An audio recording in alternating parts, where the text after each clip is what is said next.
the summer of 1931, the small town of Clarksburg, West Virginia was rocked by the discovery of 5 bodies, 2 women and 3 children, all tied to the seemingly unremarkable grocery store owner, Harry Powers.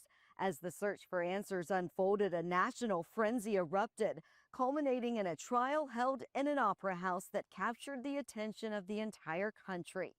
By winter, Powers was sentenced to die here at the state penitentiary in Moundsville, where his final moments would cement his place among the country's most infamous serial killers.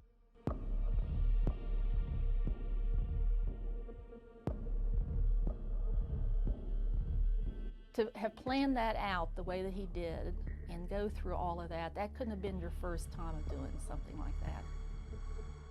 I'm sure we will never know how many people he's murdered all over the country. And I'm sure there's families today still wondering whatever happened to my great aunt so-and-so. There is evidence that Powers corresponded with 2 other women in Clarksburg, West Virginia.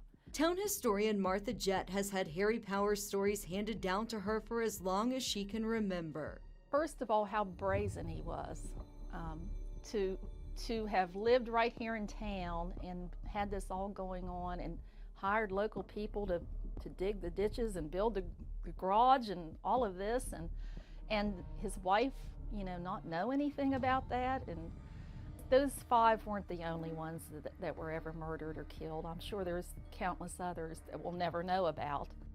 The sheriff said Powers confessed to the murders of Dorothy Lemke, Asta Eicher, and her 3 children shortly after his arrest. Police denied the signed confession was forced from Powers through a 3rd-degree beating. I mean, after he was properly beaten, he said, "I killed them all. Right. Now let me alone." He actually has a moment of sympathy there when he says, "Now let me alone." It's scary. It's a scary moment. I thought it was a scary moment. He said, "Let me alone." Mhm. This was after he'd been beaten. After the 10 or 11 or 12-hour beating.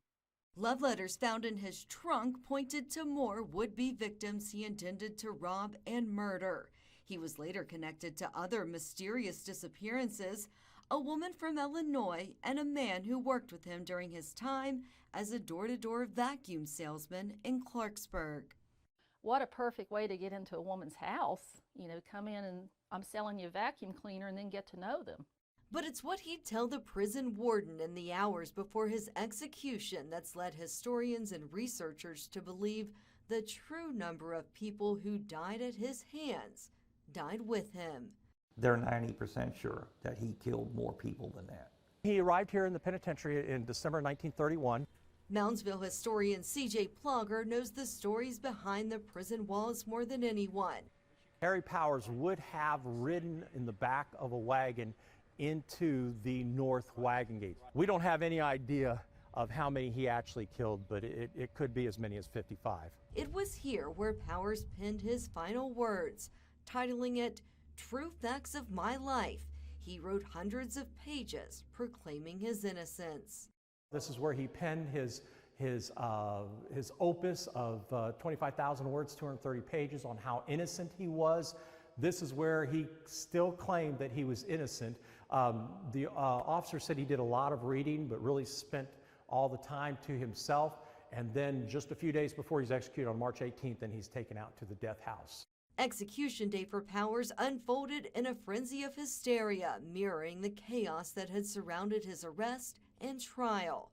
A crowd of thousands gathered, drawn by the dark allure of his monstrous deeds.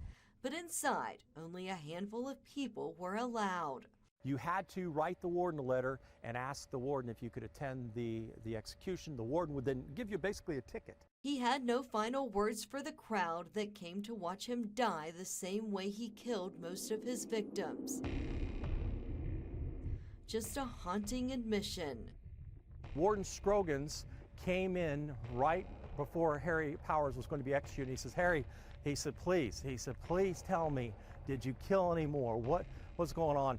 And what Harry Powers said is, he said, "Well, I've gotten convicted for the 5, so the other 50 won't make a difference." So that's one reason why we have suspicion that he could have killed at least 55 people. The guy was a I don't know. I mean, if you have to use the term monster, that would be it. Walking up 13 unlucky steps in the death house, he would become one of the 85 men hanged in West Virginia history.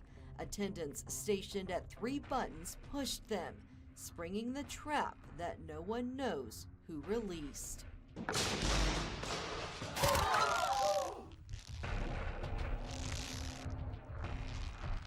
He is executed. As he falls down, then 11 minutes later is when he does finally give up the ghost. Harry Powers' final resting place is here at White Gate Cemetery, the prison graveyard a few miles out of town. His wife Luella refused to claim his body, leaving him here with dozens of other inmates whose families refused to bring them home. It is rumored that there were 240 graves here at one point. The cemetery holds the silent legacy of some of West Virginia's most haunting crimes.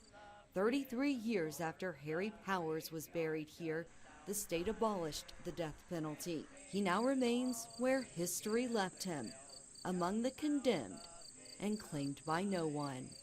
This is a solemn warning sent to all the ladies fair. Do not confide in strangers that you meet from everywhere. He was evil. He was an evil,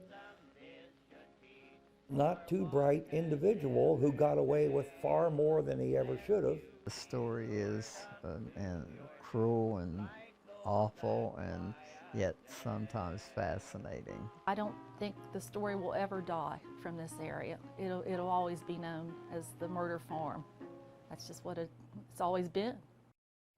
Nearly a century later, and this case still raises questions, not just about the man who committed the crimes, but about the vulnerabilities that he exploited. Harry Powers is long gone, but the story of the Bluebeard of Quiet Dell still casts a dark shadow here in Harrison County.